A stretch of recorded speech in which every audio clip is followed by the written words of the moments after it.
In 1980, I decided to investigate the historical evidence for Jesus.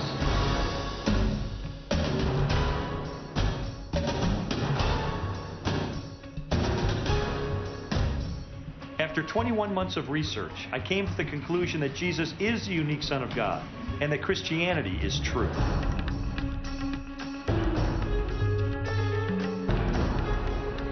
Nearly 20 years later, I began another investigation that really put my faith to the test.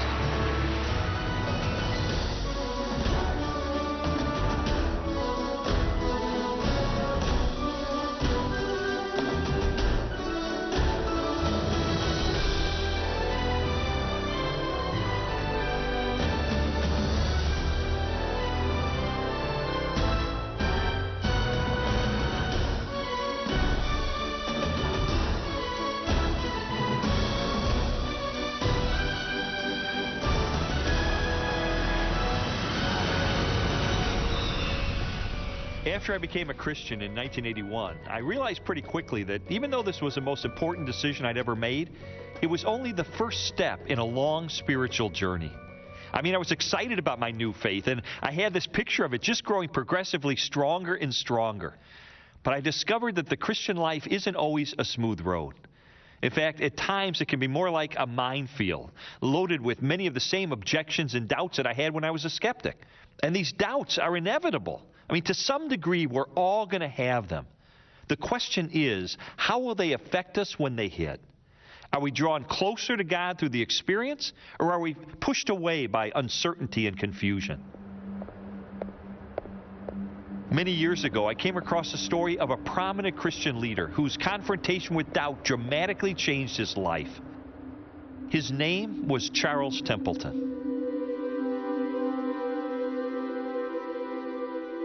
On March 18, 1946, Charles Templeton, a pastor from Toronto, Canada, and his close friend, William Franklin Billy Graham, boarded a plane for London, England, and a historic series of Christian meetings. Decades later, Templeton reflected on their friendship and ministry together. Billy and I met in the spring of 1945. It was backstage at a Youth for Christ rally in Chicago. The stadium was packed, and as Billy was being introduced to preach, he leaned over to me and he said, "Pray for me, Chuck, I'm scared to death."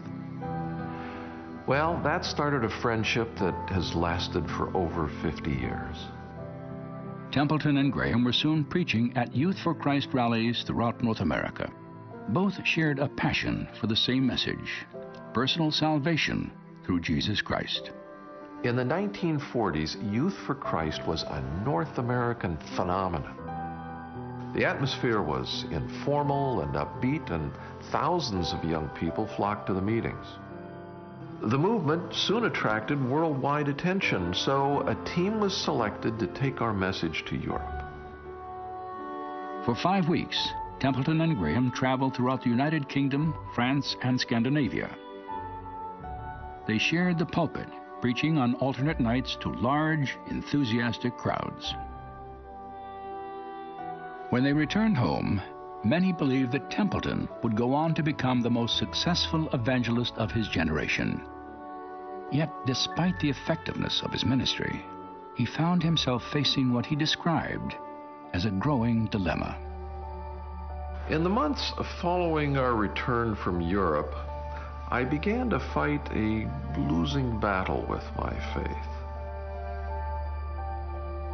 I'd been so busy that there was little time to take stock of my life. But in those occasional quiet moments, the doubts started to surface. You see, I had converted to Christianity as a teenager, and I lacked the theological training necessary to support my beliefs when those inevitable questions hit me. I wanted very much to believe. I had an intense longing for relationship with God. But slowly, against my will, my mind and reason began to challenge and sometimes refute the things which were most important to me, the central beliefs of the Christian faith. Templeton's doubts attacked the core of his deepest convictions, gradually eroding his belief in the validity of the Bible, the deity of Jesus, and the existence of a loving God. My faith was disintegrating. I didn't have the theological training to deal with the questions that were troubling me. So, in a desperate attempt to find the answers, I decided to return to school. In the fall of 1948, Templeton enrolled at Princeton Theological Seminary. After 3 years of study, he accepted a position with the National Council of Churches. In the next few years, I moved across the United States and Canada, conducting 15-day preaching missions. Everywhere we went, we set record attendance. My days were filled with excitement, but I dreaded the nights. For at night, that was the time when the fears would set in. I would oftentimes break out into sweats, and my heart was pounding. I thought it was going to shake the bed.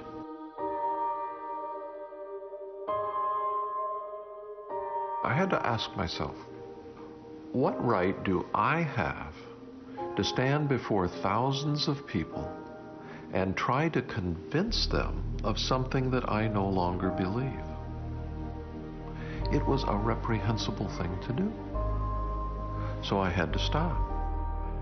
I had no possessions except a car and $600 in cash. And I would be cutting myself off from all of the wonderful friends that I had made in those years in the ministry. I felt like I was betraying all of them. But in the end, there was no real choice. So I packed everything that I owned into a rented trailer, and I started back on the road to Toronto. Templeton remained in Canada for the rest of his life, working as a writer and news commentator.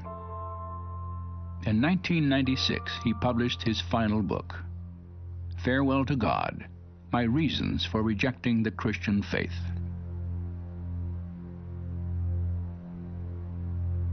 What happened to Charles Templeton? Why did he abandon the faith that had once been the cornerstone of his life?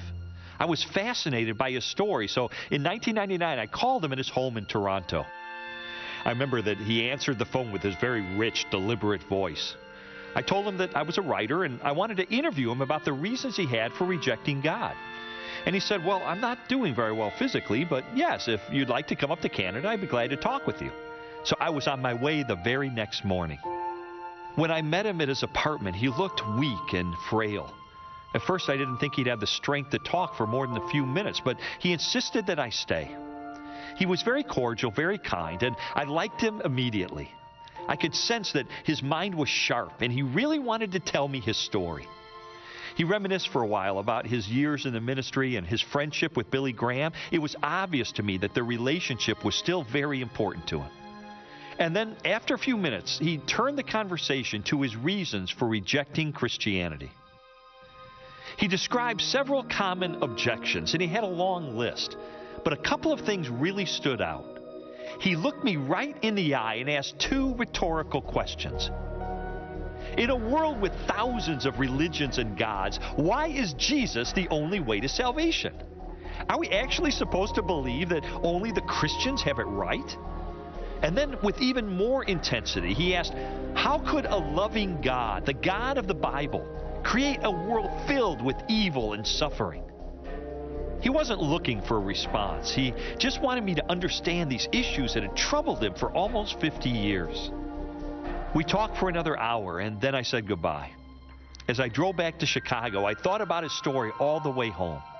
He was on his way to becoming one of the greatest evangelists of the 20th century, but his faith was destroyed by doubts that I'd struggle with myself. I wish I could have given him some satisfying answers. I really wanted to help him. And I also wanted to know that my own faith could stand up to the tough questions that had ruined his. You know, I think that's the moment I decided to launch another investigation. During During the next 6 months, I traveled thousands of miles to interview scholars and theologians and ministry leaders who had confronted two of Templeton's major objections to Christianity. Why is Jesus the only way to God? And how can a loving God allow evil and suffering? When I left for my first interview, I remember feeling a little bit apprehensive. These were questions almost everyone faces at some point in life. And the answers aren't only difficult and controversial, they're also crucial to our perception of God.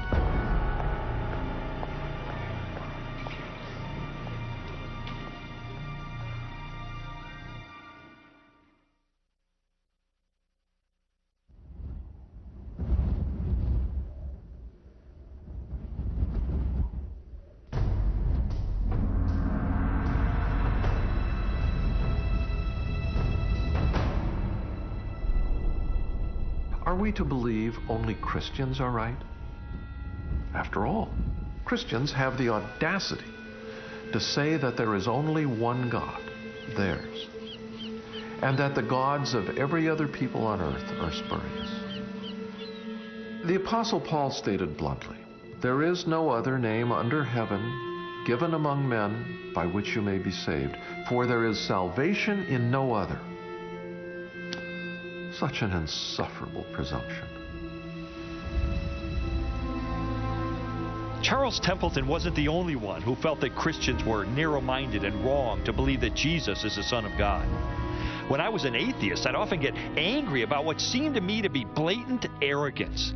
Who do Christians think they are? Why can they judge everyone else? Well, today my perspective has changed, but this idea of there being only one way to God is still one of the biggest obstacles to Christianity.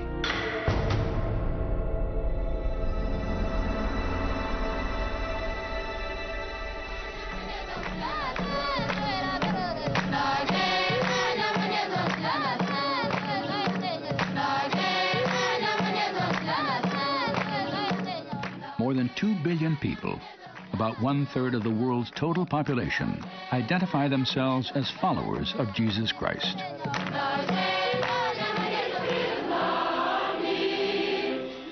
At the center of their faith is the controversial and remarkable claim Jesus made the week before his crucifixion.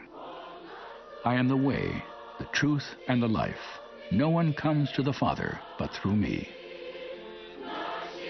I am the way, the truth, and the life. What was he saying? He really was saying there's only one way to the Father.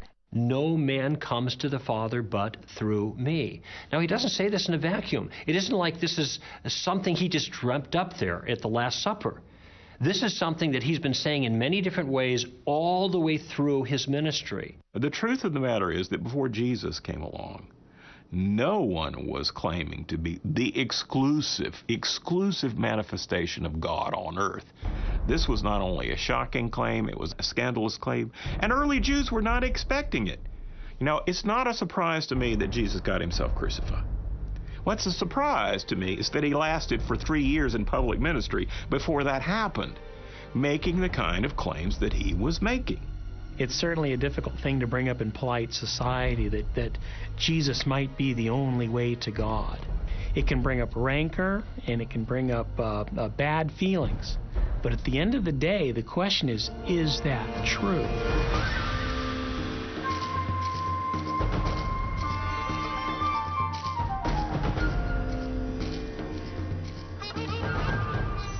Today, Jesus' claim to be the exclusive path to God is often challenged by the assumption that all religions teach basically the same thing.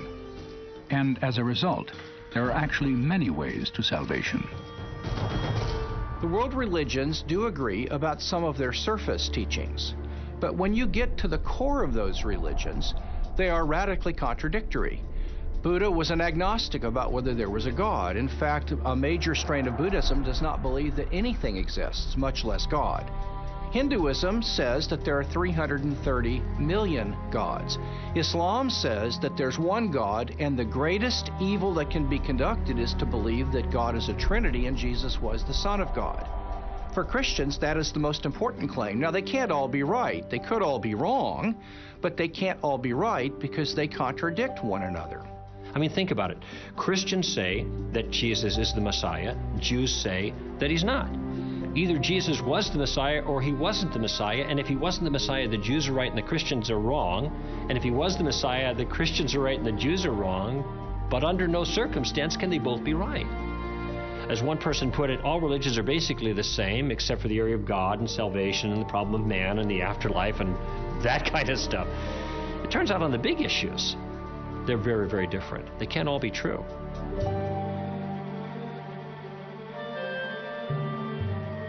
While the theological differences between the world's major religions are glaring, individual believers, be they Muslim, Christian, Hindu, Buddhist, or Jew, share a universal need. They have each experienced what the philosopher Pascal called a God-shaped vacuum in the heart, which cannot be filled by any created thing. In dealing with religious studies at the graduate level, one thing we were pretty certain of, scholars across the board, that maybe human beings ought not to be called Homo sapiens, the wise man, but rather Homo religiosus, right, the religious man. Well, why is that? Because no matter where you go, there is this religious upwelling. Human beings have a sense, deep down and across the board, that they are in some way not right with the universe. What they're really sensing is they're not right with God. They sense their guilt, alienation, separation from God. We hunger for a purpose and a meaning in life that goes beyond us. We need empowerment to live the kind of life we know we should, but we can't on our own. Jesus' identification of these problems and his solution to them is more profound than any other religion. This is why Christianity makes so much sense, because it offers a solution to the genuine problem. And it doesn't sugarcoat it, it doesn't candy coat it, it doesn't look past the real problem. It identifies it for what it is.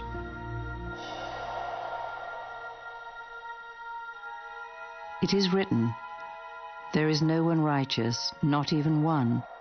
All have turned away. They have together become worthless. For all have sinned and fall short of the glory of God." Throughout my research, I was struck by how clearly the Bible identifies humanity's most fundamental spiritual need. We're all separated from God by our sin because He's perfect and pure and holy, and we're not. None of us has lived up to our own standard of morality, much less to God's, which is infinitely higher. And because the justice of God is also perfect, this separation should have lasted for eternity. But there's hope. God didn't just leave it at that, though He might have. Out of love, He reached down with a rescue effort. And the rescue effort wasn't just to toss some teaching our way and hope that we would live better lives, but the effort entailed, and this is where Christianity is absolutely unique, the effort entailed God becoming a man Himself to communicate in the most clear form possible His intentions and desires, and to make a sacrificial provision for pardon for man's crimes against God.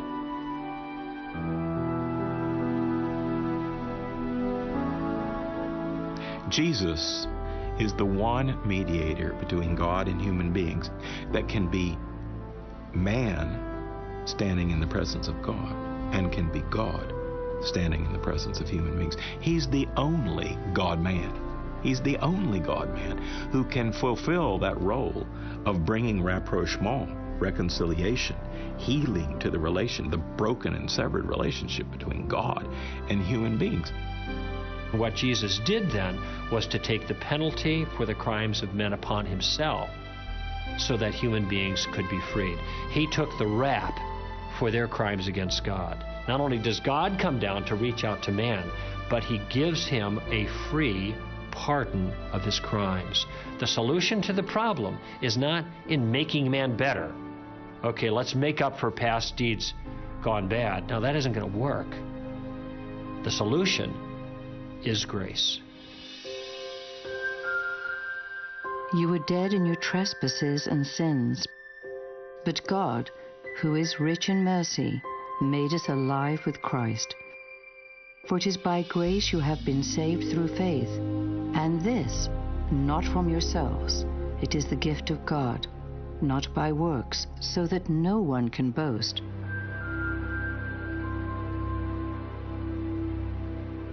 Among the world's religions, the Christian doctrine of grace is absolutely unique.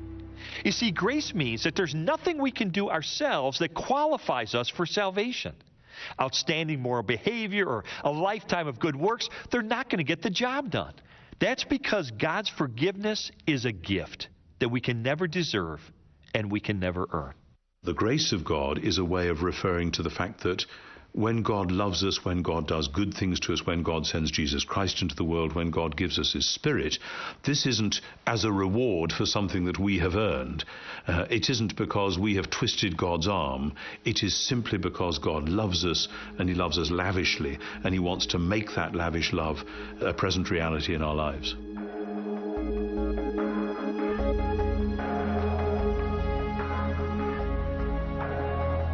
God is not looking down at the world at different religious clubs, the Muslim club, the Christian club, the Jewish club, the Hindu club, and He's not saying, you know, I like the Christian club better. To hell with the rest of you, quite literally. No, He's looking down at humanity, who is desperately wicked compared to His standards, who desperately needs to be rescued. And He offers a pardon, and He gives people an opportunity to either accept it or reject it. And this is why Jesus is the only way. Because He's the only one who solved the problem. Suppose God knew that there was only one necessary and sufficient means to take care of the human dilemma. That would be sending His only begotten Son. Well, if there's only one sufficient means, please don't send me the pretenders. And if there's only one necessary means, we don't need any other ones. Why would God want to send 1,500 avatars or savior figures, none of which can completely do the job? What's the point of that when He can send His Son and it's accomplished in one person at one time through one set of events once for all? And that's the essence of why Jesus is the only way. He's the only sufficient and necessary means by which we may be saved.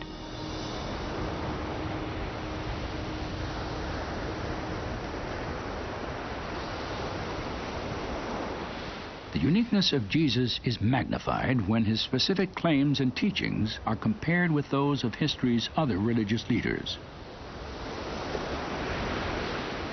There is no other great religious leader who ever claimed to be the direct way to God in the way Jesus claimed it. The Buddha certainly didn't. Most Hindu gurus and leaders don't do that kind of thing. Muhammad certainly didn't do that. He would have thought that to be blasphemy. You could take Buddha out of Buddhism and you still have the teachings of the Buddha. Or you could take the Prophet out of Islam and you still have the Quran and the teachings there and the supremacy of Allah. But if you take Jesus out of Christianity, you don't have Christianity anymore, because Christianity is not based on the teachings of Jesus. It was rather the person of Jesus that is critical. If you boil Him down to a bunch of thou shalt and thou shalt not, you've trivialized Jesus. You've trivialized the essence of His claim, because His claims are not just, you need to behave better. His claims are that God is breaking into human history through Himself and coming to change us. The gospel, the good news, is that the kingdom of God, the divine saving activity of God, is at hand in the person of Jesus, and you'd better pay attention, because if you don't, all of the ethical teaching of Jesus is not going to do you a whit of good. You have to respond to the good news about Jesus who's come into this world. In his classic book, Mere Christianity, C.S. Lewis explored the identity of Jesus and the popular opinion that while he was a great moral teacher, we cannot accept his claim to be God. A man who was merely a man and said the sort of things Jesus said would not be a great moral teacher. He would either be a lunatic or else he would be the devil of hell. Either this man was and is the Son of God, or else a madman, or something worse. You can shut him up for a fool, you can kill him as a demon, or you can fall at his feet and call him Lord and God.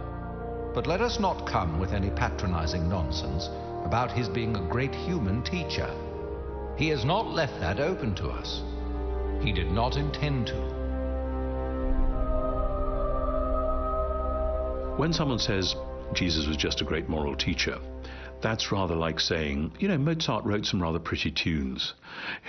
Just say, well, yes, he did write some pretty tunes, but if that's all you can hear in his music, then you need to sit down and learn what those symphonies are really all about.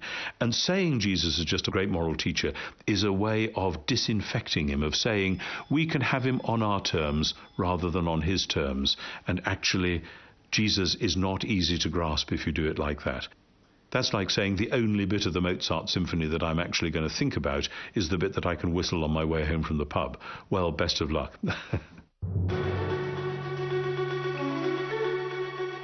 Strobel's investigation also drew him back to the historical evidence he had first examined as an atheist. Ancient documents and biographies that confirm the events of Jesus' life and the claims he made to deity. The 4 New Testament Gospels leave no doubt that Jesus believed he was the only way to God. So the issue is, can we believe Jesus? This is where his credentials become so important. And there's a wealth of historical evidence that I've studied for almost 30 years. We've got older documentation and earlier eyewitness accounts of Jesus' life than we have for any other religious leader of antiquity. In addition, we have hundreds of years of scholarship that upholds the validity of the Gospels. Unlike anyone else in history, Jesus fulfilled dozens of prophecies, including the location of his birth, key events of his ministry, and the details of his execution. And each of these prophecies was first written in the Hebrew Scriptures centuries before he was born. Jesus also performed miracles, often in front of his enemies and skeptics, that demonstrated his supernatural power over nature, disease, and death. And if all that wasn't enough, he was resurrected from the dead in an historical event that was confirmed by more than 500 witnesses. You have to remember that the early followers of Jesus gave their lives, they went to martyrs' deaths, not because of sincere belief they held, and about which they could be sincerely wrong. No, they went to martyrs' deaths because something they actually saw with their own eyes and touched with their own hands. They saw Jesus risen from the dead after he was executed on the cross. If Christ has not been raised, then all our preaching is useless, and your faith is useless. And we apostles would all be lying about God. For we have said that God raised Christ from the grave. The Apostle Paul, who was an eyewitness of the resurrected Jesus, felt very secure to say, guess what, guys? If Jesus did not actually come back from the dead in real time and space, our faith is worthless. You see, that sets Christianity up to be testable. You can actually investigate it at that point to find out whether it's true or not. You can offer evidence. You can offer reason. I've studied the resurrection, as you know, very intensively, and I've written about it. And the more I look at the resurrection of Jesus, the more, A, I'm absolutely convinced it happened as a reality within our own space-time world. And B, it is utterly unique. Nobody else has led the way through death and out the other side. Christianity is based from the beginning on the fact of the resurrection, and that's what I've staked my life on. After considering the historical evidence for Jesus' life and resurrection, along with insights of New Testament theology, I was convinced that Jesus is the only way to God. But what about people like my friend Charles Templeton? Those who feel that Christians are arrogant to believe that this is true. What could I say to them? Now, of course, some people will always say it's arrogant because that is an easy charge, especially because some Christians behave arrogantly. They really do. The thing about arrogance, though, it's so silly, because if, as Paul says, everything we have is a gift of grace, we haven't got anything to be arrogant about. It isn't that we've got it all together. It's somewhere that God's got it all together, and we are privileged to be called to be a little part of that. And as long as we keep that perspective, we will cut the root of arrogance and be able to bear humble but clear witness to the truth.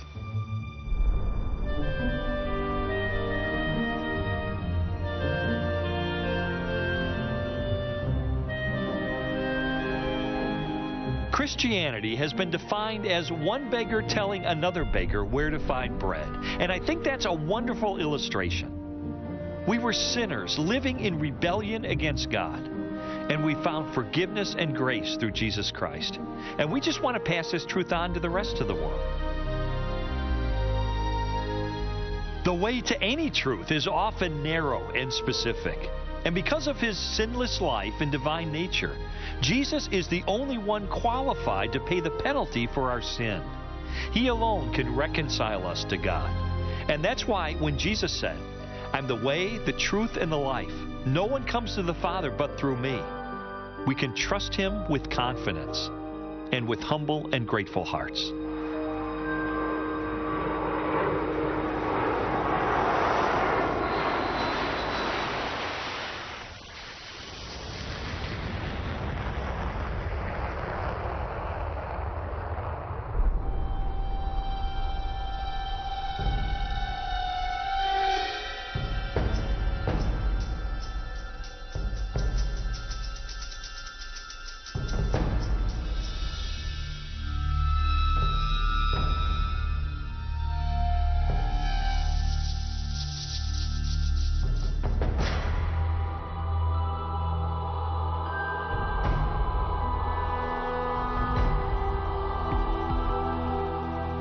What has been called the problem of evil has puzzled men and women of every generation.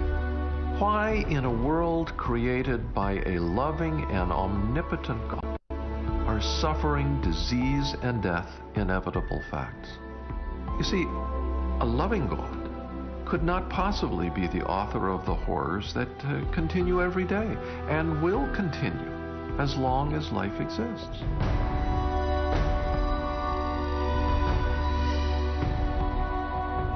It's an inconceivable tale of suffering and death. And because it's a fact, it is obvious there cannot be a loving God. Cannot be.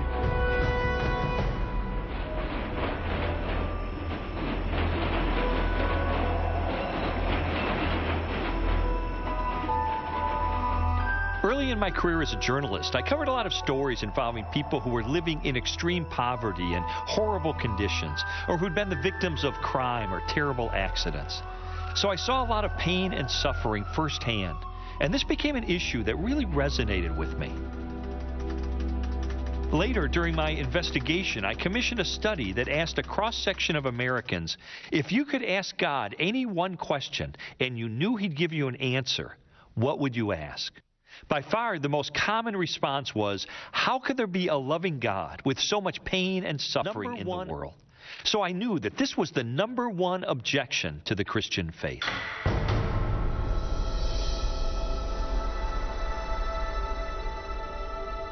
What a lot of people don't realize when the problem of evil comes up is that everyone has to deal with it. This isn't just a problem for me as a theist. Every human being walking the face of this earth is aware of evil in the world, and everybody has to, from their perspective, from their worldview, offer a solution to it. The real question is who has got the best answer in the context of their worldview. Which worldview has the best resources to help deal with this problem? And here I think the biblical worldview excels.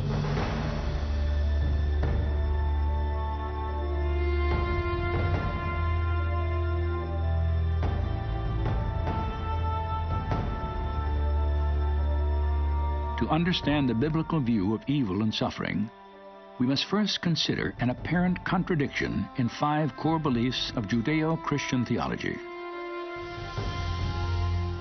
God exists. God is all good. God is all-knowing. God is all-powerful. And there is evil in the world. It appears that there's a conflict between God's goodness and God's power. If he was good, he'd want to get rid of all evil in the world, and if he was powerful, he'd be able to, but evil exists, and therefore he's either not good or he's not powerful. That's a pretty good argument, and I think the only way of answering it is to show that the terms are ambiguous. We don't fully understand what God or good or all-powerful or all-wise mean. We partly understand them. So we have to make some distinctions. Yours, O Lord, is the greatness and the power and the glory and the majesty and the splendor. For everything in heaven and earth is yours. You are exalted as head over all. There's a lot of confusion about what it means to say God is all-powerful. Many people think that means God can do anything. But the Bible is very clear that there are a lot of things God can't do. For example, the Bible teaches that God cannot swear by a name greater than himself. The Bible teaches that God cannot lie. It isn't that God just chooses not to lie, it's that he can't lie. C.S. Lewis once said, "Can a mortal ask questions that God finds unanswerable?" And he said, yeah, quite easily. Is yellow square or round? And how many hours are there in a mile? And if you extend that a bit, yes, God can't make a square circle. So there are all sorts of things that God can't do because they be illogical or nonsensical. So when we talk about God being omnipotent, what we mean is God can do anything power can do, but we don't mean God can violate the laws of logic and do something contradictory.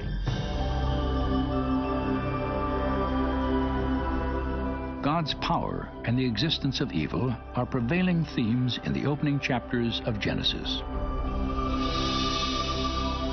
In the beginning, God created the heavens and the earth. And God saw all that he had made, and it was very good.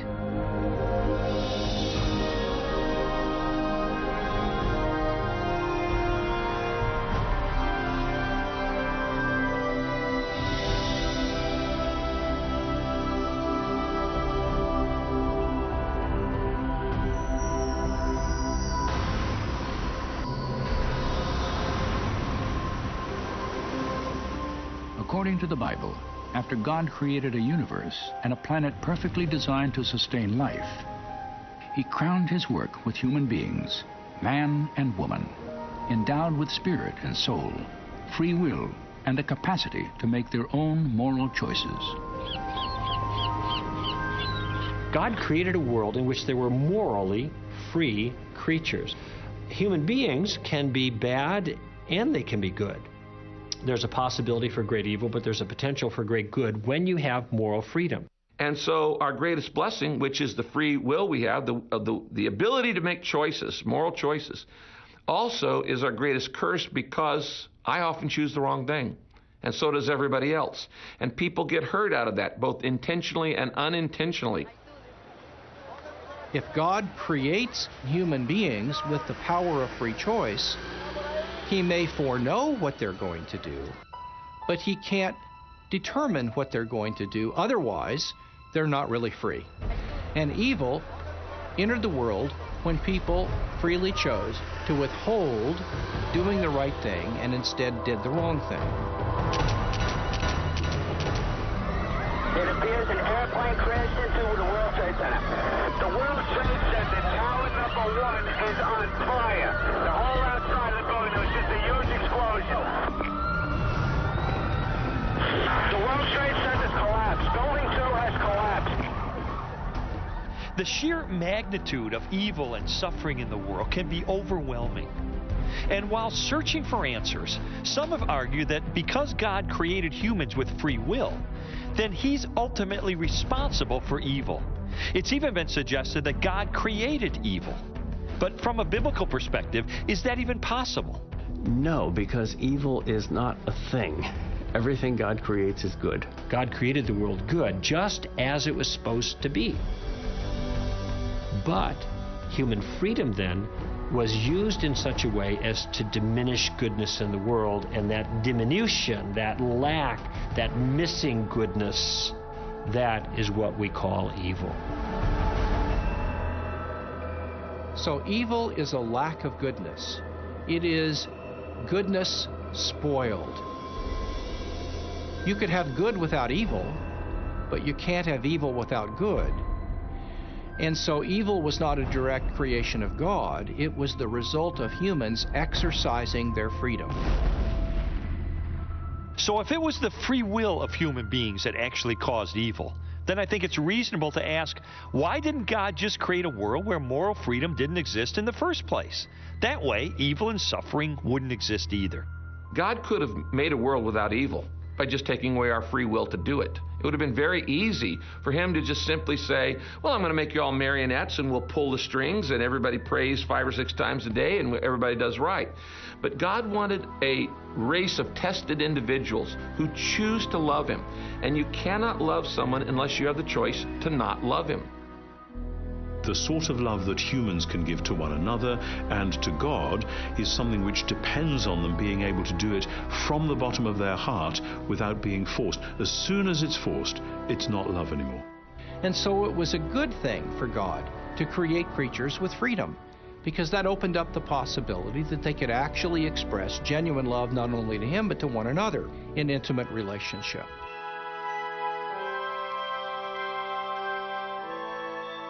1600 years ago, St. Augustine wrote, "Since God is the highest good, he would not allow any evil to exist in his works unless his omnipotence and goodness were such as to bring good even out of evil." Theologians and scholars have long pondered and debated this question. Does a loving God use evil and suffering to accomplish a greater good? I don't know why suffering can't be compatible with God's love. People have this idea that real love rescues from all pain. I ask people when they raise that issue, I say, are you a parent? Do you have children? Do you feel that your love for your children requires you to rescue them from every bit of pain? Have you never let them struggle through a difficult thing on purpose for a good reason? Of course there's an impulse to rescue our kids. We don't want them to suffer egregiously. But there are times when we know that it's appropriate to let them suffer in the circumstances for their own good, because a greater good is in view. And we have clues in our own lives. I think almost all of us can look back at some suffering in our past life and say, while I was in this, I didn't understand why God allowed it. And it was a real threat to my faith. And now that I see that it made me stronger, I do understand it.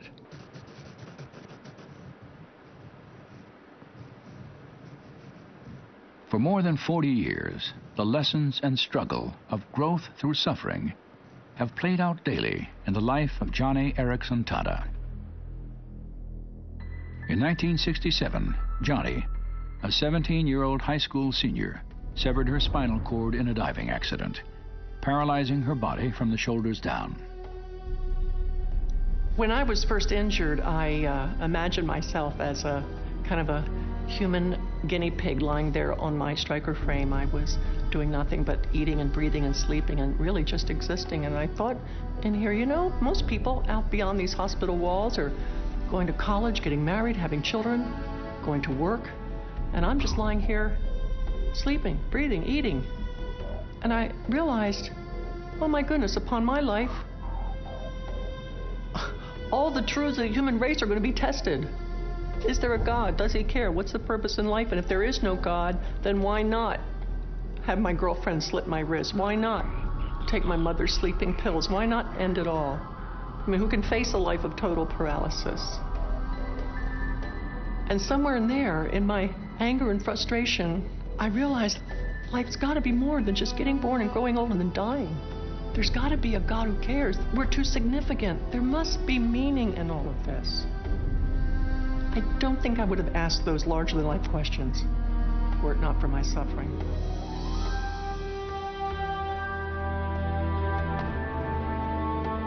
In the decades following her accident, Johnny's life has been marked by extraordinary accomplishment. Through her artwork, music, books, conferences, and radio and television programs, she has inspired millions of people throughout the world.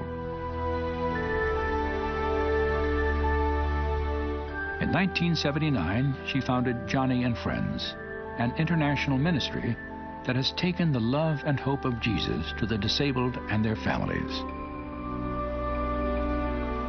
Through it all, she has intimately known both the pain of suffering and the presence of God. There are a lot of people who think I'm a strong person, and I'm not. I am such a weak person. I wake up in the morning, and honestly, I think, oh Lord, I don't have the strength for this. I am so tired. I am so tired of this paralysis. But when I start to feel overwhelmed, I'll say, oh God, I have no strength for this day, but you do. I have no resources, but you do. May I please have your resources? May I please have your strength? I can do all things through you if you strengthen me. Please let me borrow your smile for the day. And honestly, before the morning has hardly begun, I've already got a perspective on the day. I've already got peace in my heart and a mission to accomplish. And it's because I've been pushed up against God. And God has shown me some deep things about His purpose and Himself that, for me, are so satisfying, so pleasurable. I wouldn't trade the wheelchair for anything.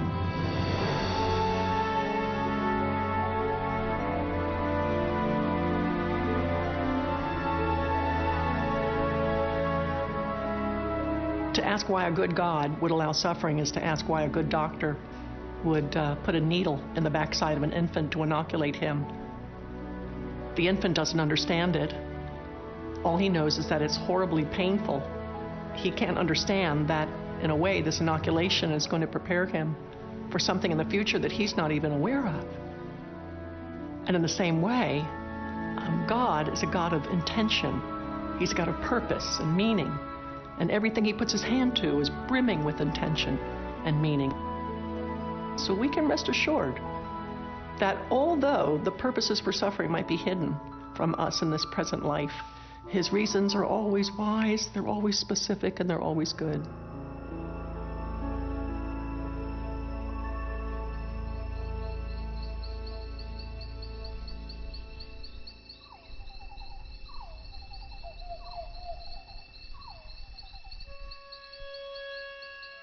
Perhaps the supreme demonstration of God's use of suffering and evil for good was revealed in the death of Jesus.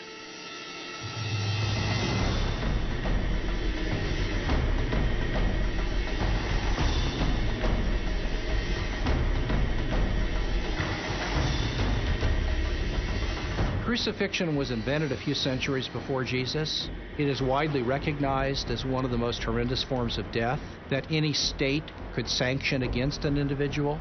It was so horrific that Roman citizens were not permitted to be crucified.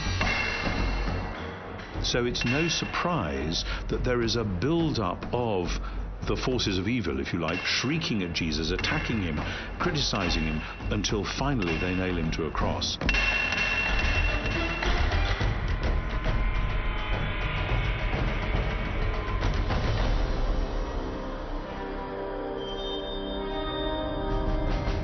They came to a place called Golgotha, which means the place of the skull. There, 2 robbers were crucified with Him, one on His right and one on His left. Those who passed by hurled insults at Him, shaking their heads and saying, "Save yourself. Come down from the cross if you are the Son of God."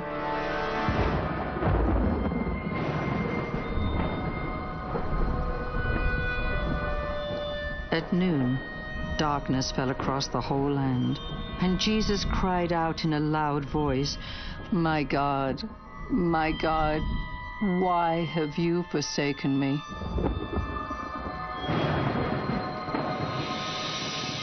And He suffered, the Bible tells us, great emotional and spiritual agony because He experienced separation with His Father, and He experienced the actual sin of the world in His own conscious life and what it was like to feel and experience that evil and hurt.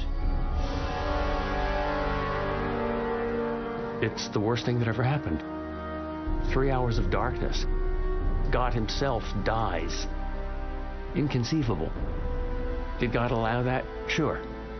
He allowed the devil to creep into Judas Iscariot and Pontius Pilate and Herod and the cruel Romans, and allowed the worst event in the history of the world. Why? For the greatest thing that happened, our salvation.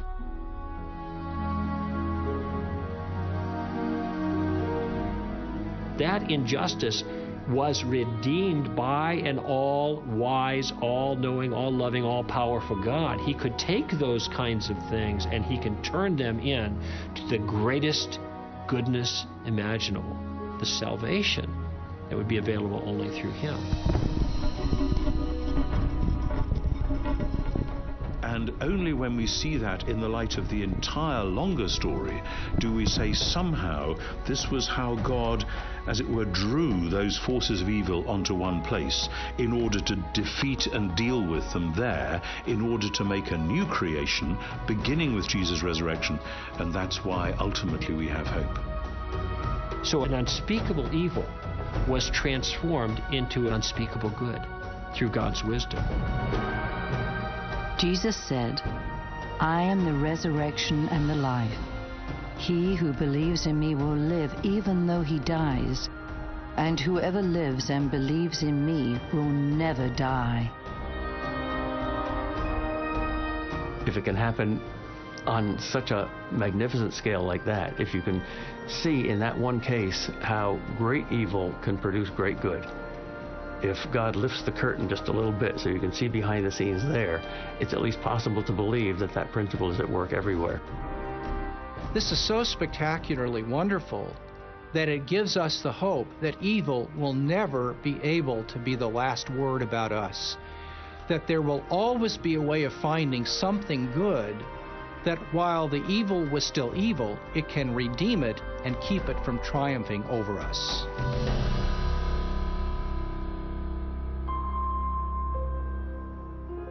And Jesus answered, I have told you these things, so that in me you may have peace. In this world you will have trouble, but take heart. I have overcome the world.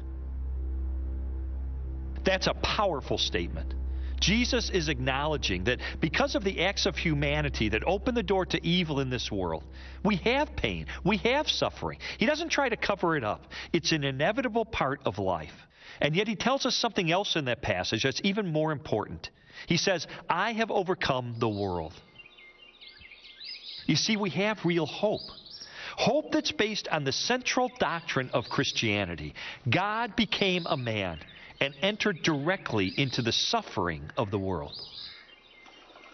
When God became incarnate in Jesus, we are told that Jesus experienced the very same kind of heartache and suffering, without sin, I admit, but Jesus was finite, and he was subjected to thirst and hunger, to aggression, to hostility, to tragedy. And when Jesus stretched his hands out on the cross, he was saying, I love you this much.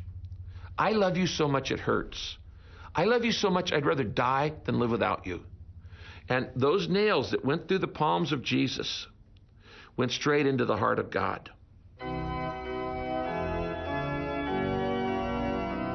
There's a wonderful hymn which we sometimes sing, which has a line, and when human hearts are breaking under sorrow's iron rod, then they find that self-same aching deep within the heart of God. And that's a wonderful sense. God in Christ has been here. He has taken it. He knows what it's like. He is not unable to sympathize. He is on all fours with us. I mean, Jesus was the most God-forsaken man who ever lived, so that he might in turn tell us, I'll never leave you, I'll never forsake you. That tells me God feels, he empathizes, he cares about my pains. He felt the sting in his chest first, and that encourages me when I hurt.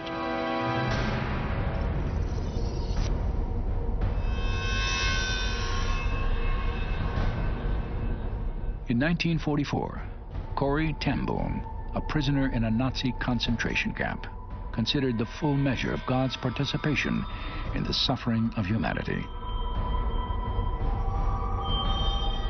While clinging to life in the shadow of ultimate evil, she concluded, "There is no pit so deep that the love of God is not deeper still." There's a famous passage in Elie Wiesel's book Night where he recalls being in a concentration camp and seeing a line of people being hanged, and a little boy is one of the people being hanged, and he's so light that he doesn't die immediately because his neck doesn't break, and he's dangling there half dead and half alive, and the crowd are being forced to watch this, and somebody suddenly says, "Where is God? Where is God?" And somebody else says, "There he is, he's hanging from that noose." That's the answer to the question that's often asked: where was God in Auschwitz? Where was God in Darfur? He was there. He was in the gas chambers. Yes, the incarnation means that he descends into the whole of the human condition. God is there at the heart of the mess and taking the worst onto himself. That's what we believe when we think about Jesus, and that's why ultimately we have hope.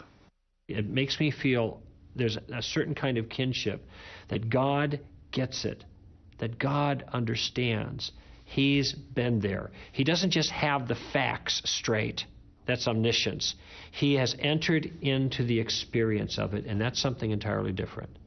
He knows exactly how I feel. There is no pain that I'm going through paralyzed. He was even paralyzed on the cross. That tells me he identifies, and that, for me, is enough.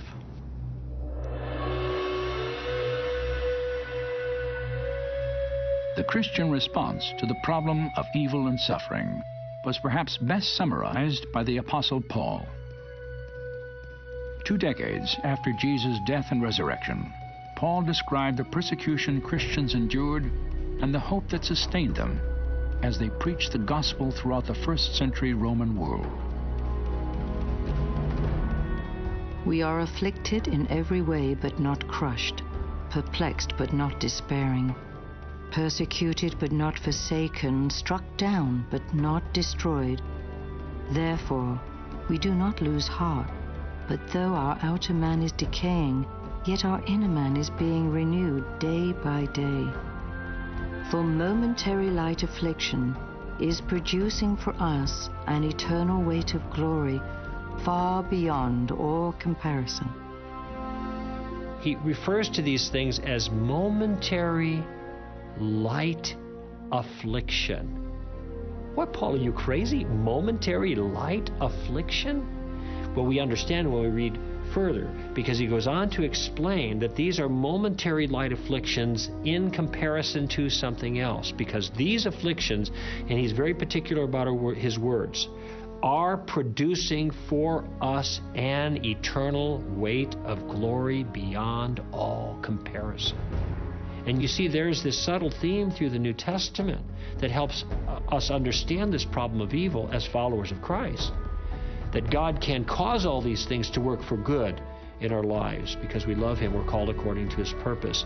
And these have a transforming impact on us so that when we get to heaven, we are actually different people than we would have been if we had not gone through these things.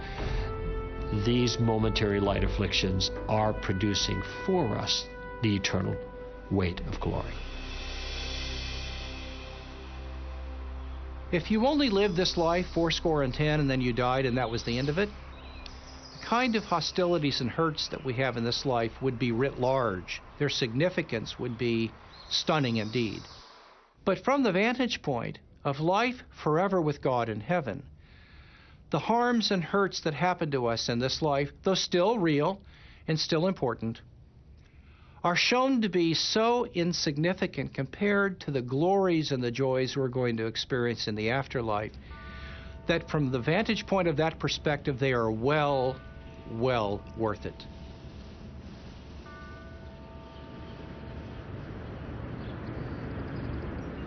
In 1998, I was at a conference and met a young man named Mark Herringer. Mark was from Boston, and we became good friends. One night we were driving to the airport, and he told me about a tragedy that his family had suffered 5 years earlier. I'll never forget Mark's story because it demonstrated so powerfully the importance of what the hope of heaven can really mean.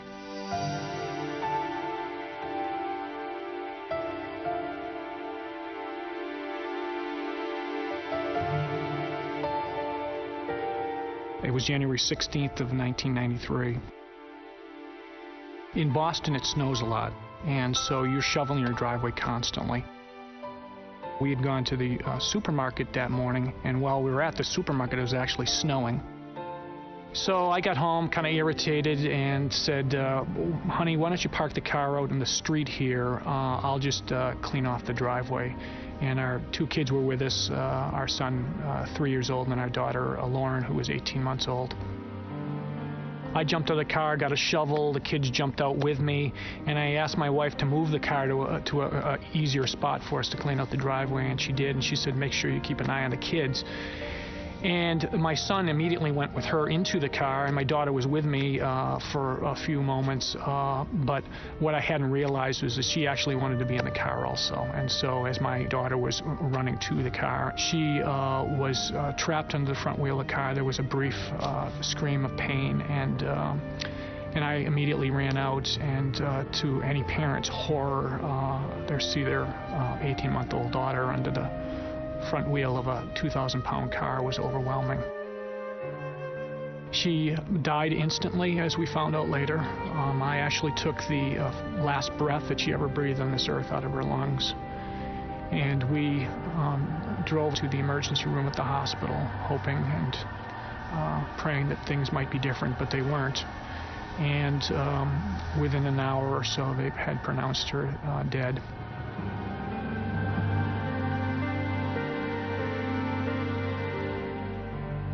I was very angry at God. I didn't know why he would choose me. And my mind would race and think, what is this all about? Where am I going? What does this all mean? Do I take my life? Do I go through a divorce? We had a 97% failure rate within the first 2 years when there's a death of a child and the parental involvement. What would that mean? Would that bring some closure to that? What would be a life of anger and despair at God? Those options are not good ends. The struggle during our pain here was I had to make a decision. Am I going to accept or reject this situation that I'm in based on not knowing the end game, or not knowing all the answers?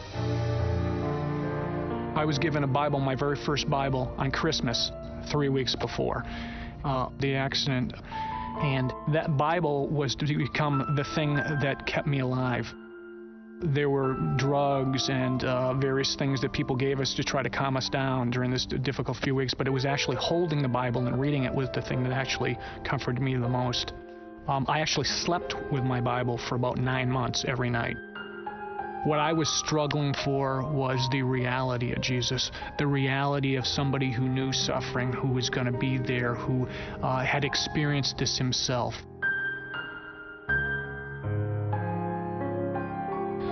I spent a lot of time actually in cemeteries just walking around and found some comfort there. I could oftentimes connect more closely with pain there because I knew that everybody there had a story, and that people had come and grieved there. It gave me a clarity that Jesus works powerfully in places where people are hurting. And so I found great comfort to just be quiet and listen to him there. And so sometimes I would just go around and read the stone markers and pray for the various families. And it actually turned from an internal thing where I was trying to get healing and hope to a place where I would actually intercede for others. And that was a shift that occurred where God began to do a work that my healing was going to be more complete in helping others. We had 5 neighbors who lived next to us, directly next to us when the accident happened. And within 5 years, 3 whole families of those households came to know Christ personally. And when I think back on where we were and how God used that, I said, that doesn't make it all right. That doesn't make it good. That doesn't make my pain go away. But it does tell me that God is bringing some good out of this, that there'll be some eternal good that comes out of her life and death. Your answer at this tough time is you are naked, you are stripped down raw. You have to make a decision. Which road are you going to take? Where are you going to go in your faith? And I think evil and suffering drive us to those points where we have to make those naked decisions. We have to make those raw decisions that give us nowhere out, nothing to hold on to. We're just there before Him. And that's what real faith, I think, is. Not knowing the future, but understanding enough now to make a decision that will change the future in our lives. If I look at it through my own experience, I think I would drive it to the point to say that God is in control of all things, and nothing is beyond His reach, nothing is beyond His ability to control. The joy is knowing that this is just temporary, that there's something much more. The eternal perspective changes things because it takes the focus off of my experience now and puts it in a different level, a different realm. The Bible says heaven will be a place where there's no more tears or pain or crying or death. Okay, so if that's true, then the hope is that these things will be resolved and that we'll understand, or we'll have more clarity that we don't have now.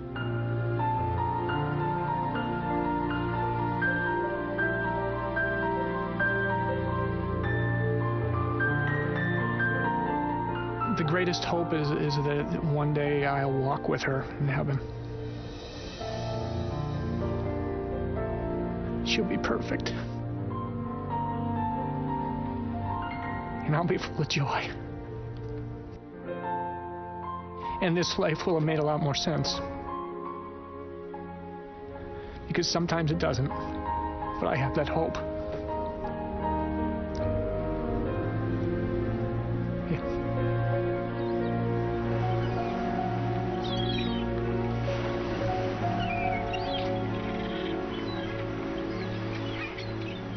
Philosopher and atheist Bertrand Russell once said, "No one can sit at the bedside of a dying child and still believe in God."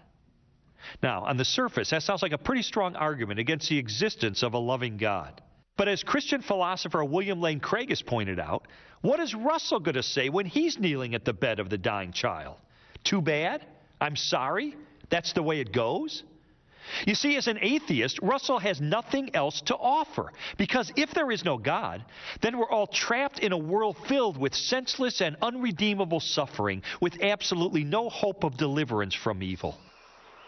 But for the Christian, God does exist. Evil and suffering can result in a greater good, and there is hope and meaning for the future, because life doesn't end in the grave.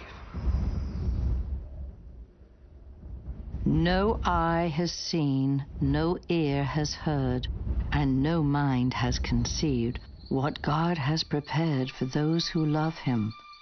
The Lord is not slow in keeping His promise, as some understand slowness.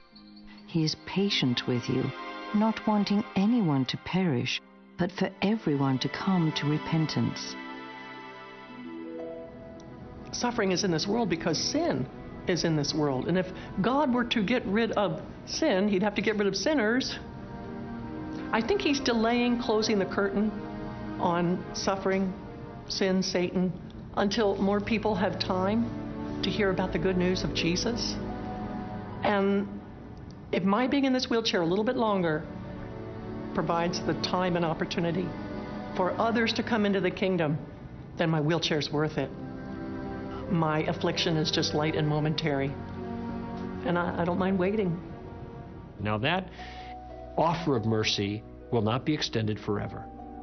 There's going to come a time when He says enough, and then He's going to deal with it. And then true justice will be done perfectly. But this is not what we want, really. We don't want justice. We want mercy. And for now, mercy is what's being extended. And this is why you see the continuation of evil.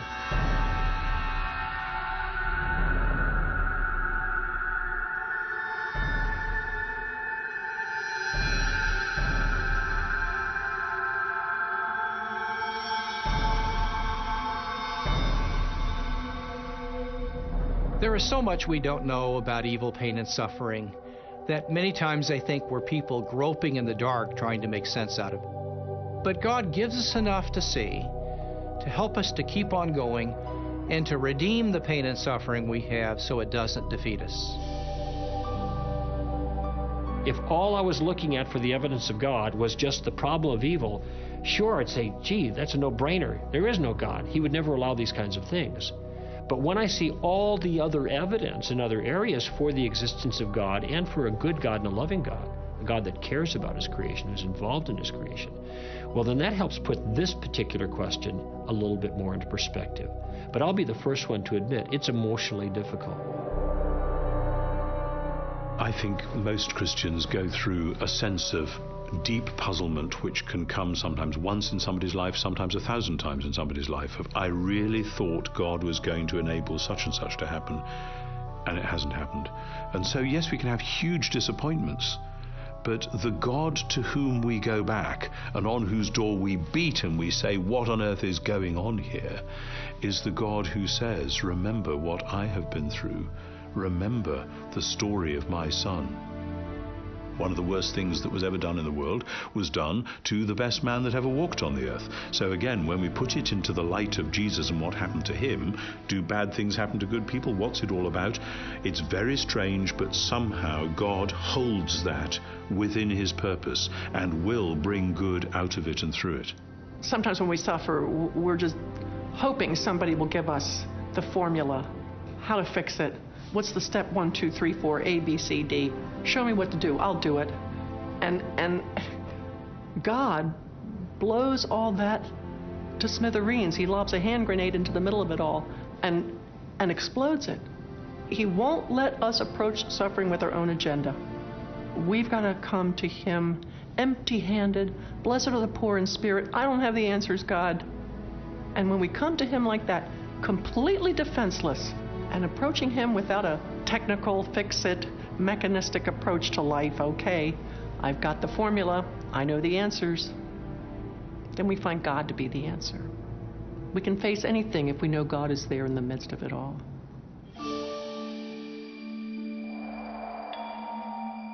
I examined the biblical view of evil and suffering for many months, and honestly, I think I could spend the rest of my life trying to understand it all. The questions can be brutally difficult, and the answers are not quick, and they're not easy. Is Christian theology a satisfying explanation for the suffering in the world? Yes, I believe it is. Does it always offer immediate and total comfort when we hurt? No, not always. But if we come to God in faith, I believe he gives us legitimate reasons for hope that can carry us through the most difficult circumstances of our lives.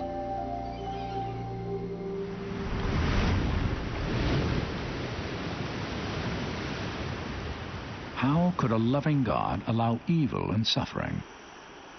And why would he offer only a single pathway to salvation? They are demanding questions of undeniable significance. And for many, the answers are found in the life of a carpenter from Nazareth who calmed the seas and died to redeem the world from its sin. But for some, there are no satisfying explanations, only doubts and objections to the Christian faith. There's a profound sense of loss when anyone abandons a belief system they've held since childhood. I was a teenager when I became a Christian, and I wasn't equipped to challenge the ideas of my friends and mentors. At first, I accepted the beliefs of the people around me.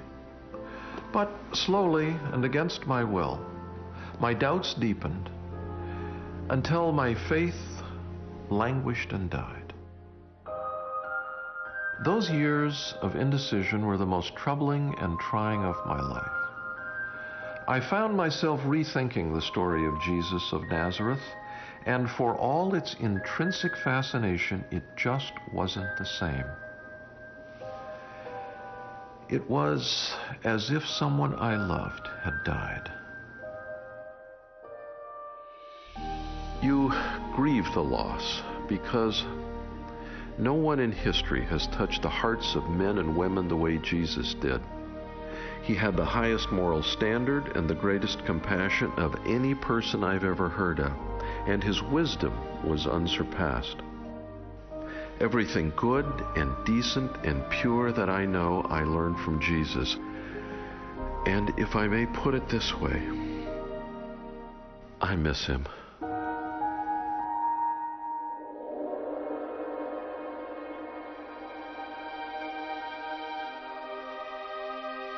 On June 7th of 2001, Charles Templeton died in Toronto, Canada. For me, the news brought back strong memories of his life and his struggle with Christianity, especially his objections to the existence of evil and Jesus' claim to be God.